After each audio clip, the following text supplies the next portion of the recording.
Direto ao primeiro destaque do dia, acaba de ser anunciado o recuo do governo em relação às mudanças que seriam tratadas em relação ao PIX, né? A Receita Federal faria, por meio dos bancos, uma inspeção nessas movimentações para averiguar qualquer movimentação financeira considerada atípica para aquela pessoa, daquela conta pessoa física ou pessoa jurídica, mas houve muitas fake news, inclusive fake news sérias, né? O deputado Nicolas Ferreira, por exemplo, do PL de Minas Gerais, divulgou um vídeo com imagens falsas, né? Imagens de protestos que não aconteceram, para dizer que estava todo mundo já chateado com essas mudanças que nas falas, na palavra dele, taxariam o PIX, o que não é verdade. O PIX não seria taxado, na verdade, haveria uma fiscalização em relação a pessoas que eventualmente não contribuem com o pagamento de impostos, sonegadores, né, para identificar quem estaria sonegando impostos. Mas eu, você, todo mundo que paga os seus impostos tranquilamente e usa o PIX não teria qualquer valor cobrado a mais, né? Então há uma mentira circulando por aí, infelizmente. O anúncio foi feito agora à tarde pelo ministro da Fazenda, depois da reunião com o presidente Lula. Com isso, as regras de fiscalização para movimentações acima de R$ 5.000 para pessoas físicas, iniciadas em janeiro, param de valer. A medida deverá ser publicada no Diário Oficial da União ainda hoje, mas vai precisar do aval do Congresso Nacional em até 120 dias, para não perder validade, não caducar, como o pessoal fala em Brasília. O governo vai editar ainda uma medida provisória que equipara o pagamento do PIX ao pagamento em dinheiro. O objetivo é evitar que os comércios, estabelecimentos comerciais, cobrem taxas diferentes para os valores digitais ou em espécie.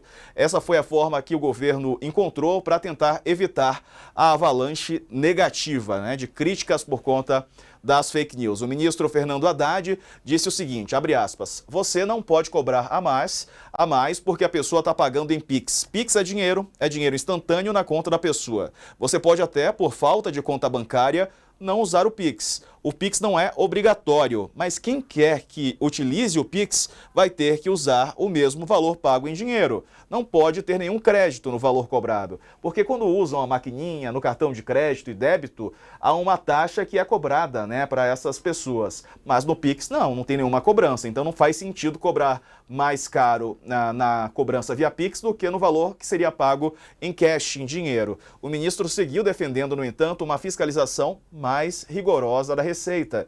Ele diz que em todo lugar do mundo se combate o crime com inteligência. Nenhuma empresa séria quer ser usada como meio pelo crime organizado.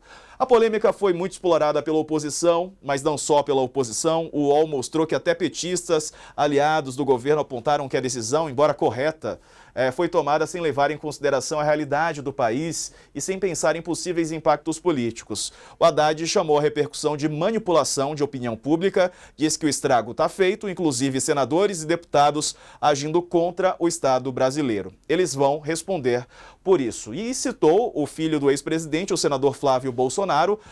O ministro disse que está reclamando da Receita. Ele não pode reclamar da Receita. Ele foi pego pela Receita. Lembra das movimentações atípicas lá do Flávio Bolsonaro, quando deputado estadual no Rio de Janeiro, o que suscitou uma investigação de rachadinha no gabinete do então deputado estadual? E aí o Haddad complementou. Então, não adianta esse pessoal que comprou mais de 100 imóveis com dinheiro de rachadinha ficar indignado com o trabalho sério que a Receita está fazendo. Bom, a medida provisória blinda o PIX, segundo Jorge Messias, que é o advogado-geral da União. Ele diz que a AGU vai acionar a PF para investigar pessoas que agiram contra a economia popular. Comigo, Leonardo Sakamoto, Andresa Matais e Raquel Landim. Não, Raquel Landim não. Carla Araújo. A Raquel estava ontem. Desculpa, Carla. Houve aqui uma substituição no nosso time. Mas são duas competentes colegas. Boa tarde a todas e a todas as duas e ao Sakamoto. Com quem começa? Andresa, fazia tempo que não nos falávamos. Então começo contigo. Me conta. Feliz Ano Novo, né?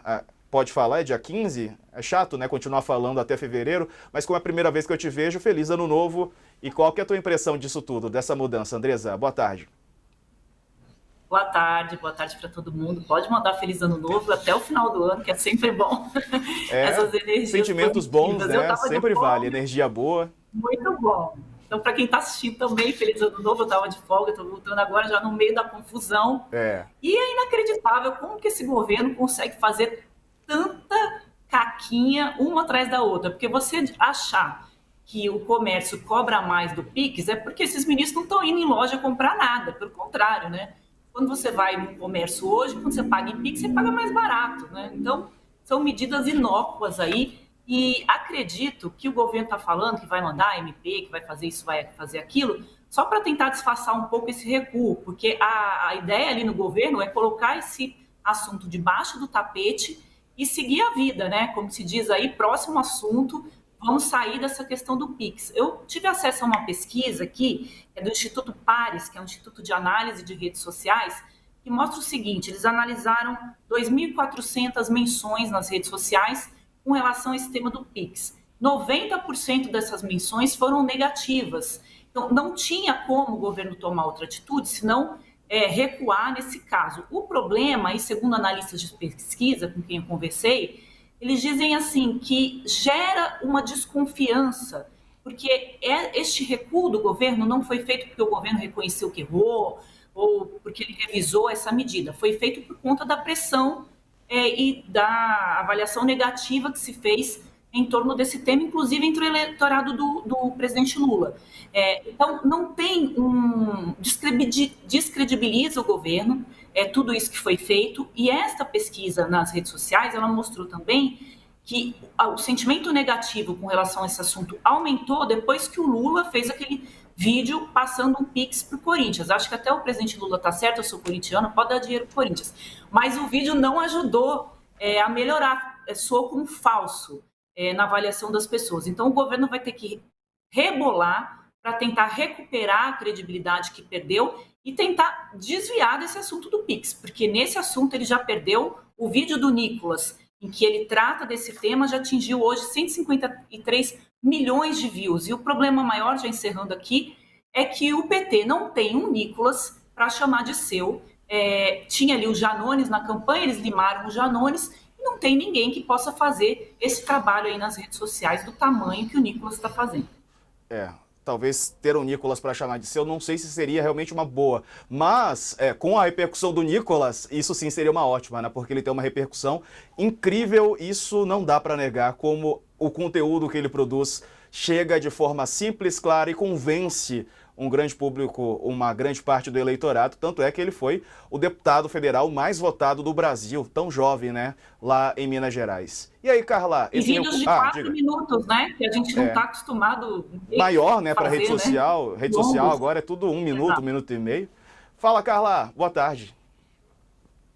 Boa tarde, Diego, Sakamoto, Andresa, a todos. Olha, esse recuo do governo, ele é o governo tentando cortar pela raiz esse problema, que é um problema que tá centralizando muito as atenções, e é o problema que está na mesa do novo ministro das Comunicações, que assumiu o cargo ontem, principalmente, porque é uma guerra de informação e do desafio da informação. Esse momento, quando o ministro Fernando Haddad vem falar essas fake news de que o Pix está sendo taxado, é porque realmente começou a proliferar aí, que as pessoas começaram a espalhar que, olha, vão começar a te cobrar mais caro por Pix nas lojas, né? Vão começar. E essas fake news foram para esse lado também, né? Agora, a gente indo para o lado do que não é fake news, que é a instrução normativa que está sendo revogada hoje pelo governo, tentando falar, bom, beleza, então agora a gente tenta cortar essa discussão da raiz e vamos começar de novo. Porque o Haddad, ele tem aí uma questão, e quando ele defende o trabalho que a Receita Federal vem fazendo, há uma intenção do governo em limpar benefícios que são concedidos de forma irregular em várias áreas, né? Essa semana a Folha deu, por exemplo, de seguro-defeso, tem aí o BPC, que às vezes a gente coloca na discussão e tem muito, obviamente, dificuldade de como colocar essa mensagem, mexer no BPC, tá tirando dos pobres. Mas existem muitas fraudes nesses programas, né? Existe muito erro em em concessões de benefícios. E é nesse sentido que o governo tenta construir as políticas públicas aí com a ajuda da Receita Federal. E nesse caso da instrução normativa era para tentar buscar os recursos de de pessoas que poderiam estar sonegando. O Saka tem um posicionamento interessante dessa questão de como se coloca o sonegador ou não, né? O que eu li ali também. Mas eu acho que o governo admite que perdeu a batalha de comunicação nesse caso, e aí ele tenta, com essa revogação, cortar o mal pela raiz para ver se vai conseguir, né, tocar as suas outras medidas com uma comunicação um pouco mais eficiente. Porque a gente fala, mexeu no bolso, mexeu em coisas que são muito sensíveis, é preciso saber comunicar. E o governo, essa batalha foi perdida, o governo admite com esse recuo isso, e aí, é claro, vai ter que se ajustar ao jogo, vai ter que se ajustar ao jogo político. Agora, a Andressa citou o vídeo do Nicolas, né? O vídeo do Nicolas, ele foi quase que uma gota d'água, acho que a Raquel também tem essa apuração e deve estar subindo uma coluna nesse sentido, porque dentro do Planalto esse vídeo foi visto, eu conversei com algumas pessoas, como um vídeo muito bem feito, de uma mensagem que era aquela coisa, era assim que a gente gostaria de conseguir passar a nossa mensagem. Então o governo está no divã nessa comunicação, está recomeçando esse trabalho, e agora, com essa decisão, que mostra aí, claro, toda a contrariedade do ministro Fernando Haddad, que defende no seu papel o trabalho feito pela Receita Federal, mostra que vai ter que começar, enfim, tentar nessa mesa muito trabalho. Ontem a posse do Sidônio, só para aproveitar que eu não falei aqui um pouco sobre ela, a posse do Sidônio no Planalto ontem estava muito cheia, bem disputada, digamos assim, mas curiosamente era ali no corredor o que se falava era muito que tem, né, graças ao livro do Thomas Trauman, tem que temos a máxima aqui em Brasília de que o pior emprego do mundo é do ministro da Economia, né? Nesse caso seria do Haddad. E aí tinha muitas brincadeiras no corredor de que o segundo pior emprego do mundo é o do ministro da Comunicação do Lula, que tem um desafio enorme. E hoje essa decisão é importante porque ela dá sentido no que vamos tentar arrumar a casa, né? É mais ou menos assim o que significa esse recuo, Diego.